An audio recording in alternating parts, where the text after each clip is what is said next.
El punto de arranque, como decíamos entonces, para el deslinde de estas cuestiones debe ser nuestras leyes, nuestras costumbres, nuestro estado social. Determinar primero lo que somos y aplicando los principios buscar lo que debemos ser. ¿Hacia qué punto debemos gradualmente encaminarnos?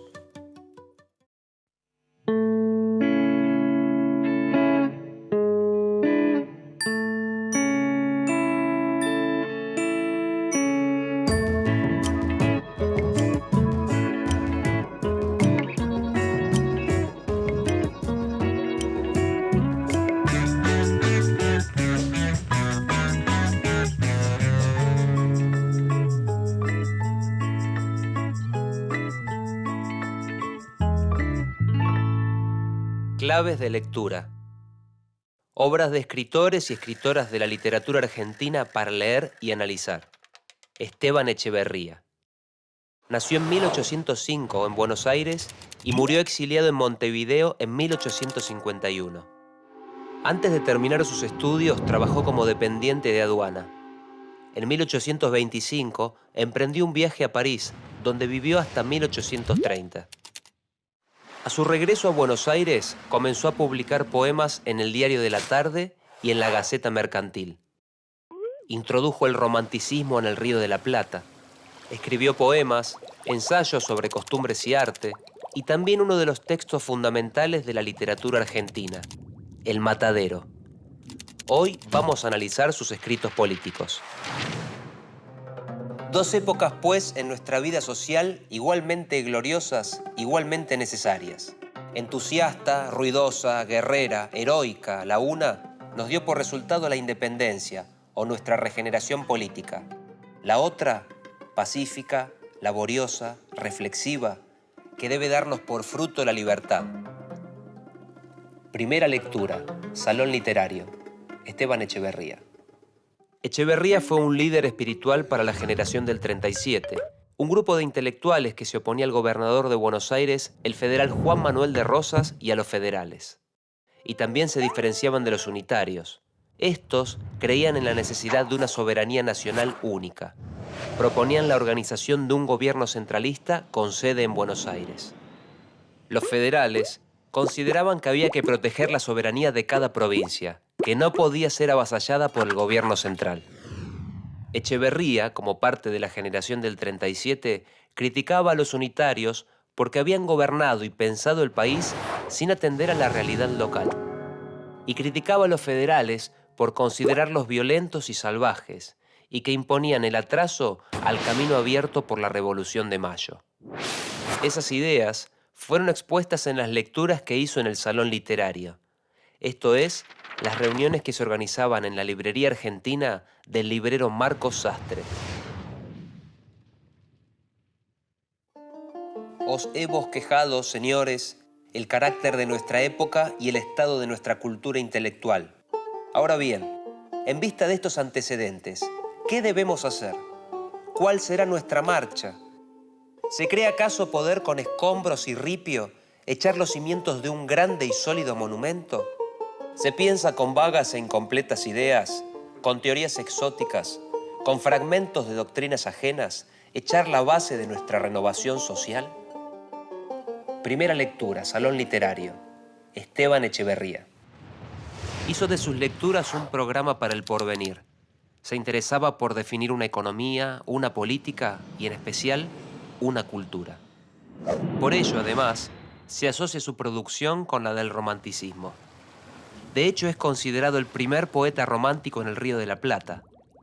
El romanticismo fue un movimiento cultural, filosófico y literario que predominó en Europa durante gran parte del siglo XIX y que valoraba lo primitivo, las particularidades de cada lugar y el pasado donde buscarlas, entre otras cosas. En los escritos de Echeverría encontramos una de las paradojas del romanticismo rioplatense. Se afirma la necesidad de crear una cultura nacional, pero dice que no hay ningún pasado cultural al cual remitirse. En uno de los textos más famosos de Echeverría, el poema La cautiva, esa paradoja está representada por el desierto. El desierto como un paisaje característico de lo nacional, donde a la vez no hay nada. Nosotros decimos desde el año 37, Mayo, progreso, democracia, y explicamos esa fórmula. Si hay bandera más alta y legítima que la nuestra, que se levante y flamee ufana. La saludaremos y aclamaremos como la bandera regeneradora de la patria.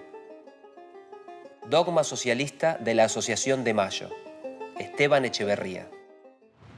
Echeverría consideraba que había que fundar criterios de algo que fuera llamado cultura nacional, y también crear las obras de arte y las de doctrina de esa misma cultura. Por una parte, por la necesidad de independizarse culturalmente de España. Por la otra, porque desestimaban la cultura de las comunidades indígenas. El arte nuevo para ellos debía reflejar las costumbres y la civilización argentinas, y al mismo tiempo tenía que fundarlas. Para los románticos del Río de la Plata como Echeverría, estas aún no existían. Sus ensayos refieren a la necesidad de una dirección en función de una posible cultura nacional.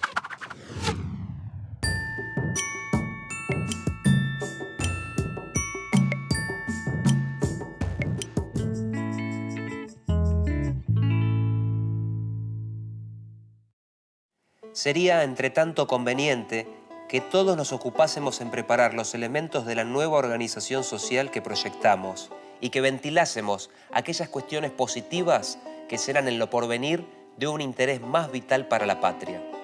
Los principios son estériles si no se plantan en el terreno de la realidad, si no se arraigan a ella, si no se infunden, por así decirlo, en las venas del cuerpo social. Carta al vicepresidente de la Asociación Joven Argentina, Esteban Echeverría. Cuando el rosismo prohibió el salón literario, sus integrantes pasaron a formar en secreto la Asociación de la Joven Generación Argentina. Con sus integrantes en el exilio, esa asociación se llamó Asociación de Mayo. Para ella, Echeverría escribió las palabras simbólicas. Las palabras simbólicas sintetizaban los criterios bajo los cuales construir una nación y llevarla por la senda del progreso. Entre esas palabras están las de igualdad y libertad. También la importancia de Dios y de la religión como algo que mantendría unida a la comunidad. El sostenimiento de una continuidad con los ideales de la Revolución de Mayo, la lucha por la emancipación frente a las ideas y tradiciones españolas y la organización democrática, entre otras. 9. Continuación de las tradiciones progresivas de la Revolución de Mayo. 10. Independencia de las tradiciones retrógradas que nos subordinan al antiguo régimen. 11. Emancipación del espíritu americano. 12. Organización de la patria sobre la base democrática. 13. Confraternidad de principios. Palabras simbólicas. Esteban Echeverría. Una de las claves para comprender estos escritos es tener en cuenta el momento en que fueron realizados y el peso y el significado de cada una de las palabras utilizadas. Esto lo podemos ver en el Dogma Socialista, texto que escribió a partir de las palabras simbólicas. Dogma quiere decir aquí credo, una suerte de consignas que había que seguir para llevar a cabo ciertos proyectos de nación.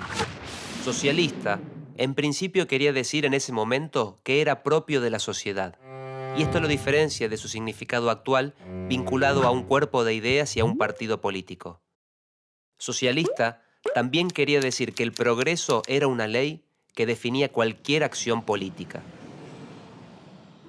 Conserva, por lo mismo, este escrito su carácter de provisorio en todo aquello que no es fundamental como principio, porque en nada ha variado la situación de nuestro país y porque progresistas en política como en todo, nunca fue nuestro ánimo aferrarnos en un sistema exclusivo y condenarnos a la inmovilidad, o lo que es lo mismo, a la muerte, cuando todo se moviese y aspirase a progresar alrededor nuestro. Dogma socialista de la Asociación de Mayo. Esteban Echeverría. El dogma socialista tenía una introducción que llegó a ser muy famosa, titulada Ojeada retrospectiva, sobre el movimiento intelectual en el Plata desde el año 37. Una ojeada es un vistazo, una forma de mirar panorámica, y algo retrospectivo es mirar hacia atrás, evaluar el pasado. Estaba dedicada a los mártires de su generación, quienes habían luchado y muerto contra Rosas. También la ojeada era una forma de plantarse hacia el futuro. una de las frases más recordadas de todo el dogma socialista, evalúa cómo construir una cultura nacional. Dice que es necesario tener un ojo puesto en las entrañas de nuestra sociedad y el otro mirando hacia el progreso de las naciones, a Europa. Pediremos luces a la inteligencia europea, pero con ciertas condiciones. El mundo de nuestra vida nacional será a la vez nacional y humanitario. Tendremos siempre un ojo clavado en el progreso de las naciones y otro en las entrañas de nuestra sociedad. Dogma socialista. Esteban Echeverría. Echeverría fue poeta, ensayista, doctrinario. Introdujo el romanticismo en el Río de la Plata, un movimiento cultural, filosófico y literario que predominó en Europa durante gran parte del siglo XIX. El desierto fue la temática de su poema más famoso, La cautiva, y fue la primera vez que se incorporó una idea de paisaje como paisaje nacional a la literatura argentina. A través de esta obra definió lo nacional en relación a ese desierto. Fue un referente de la generación del 37 que luchaba contra Rosas y se consideraba heredera de los ideales de la Revolución de Mayo. Entre las entrañas de un país por conocer y el afuera de un mundo por incorporar, Echeverría escribió y polemizó. Se desesperó por encontrar las palabras que pudieran dirigir las acciones más eficaces para terminar con el rosismo, para encauzar una regeneración que tuviera a la libertad, a la igualdad y al socialismo entre sus principales ejes. Palabras que tenían sus propios significados en el siglo XIX, distintos de los del siglo XX y XXI. Palabras y significados que estaban en lucha.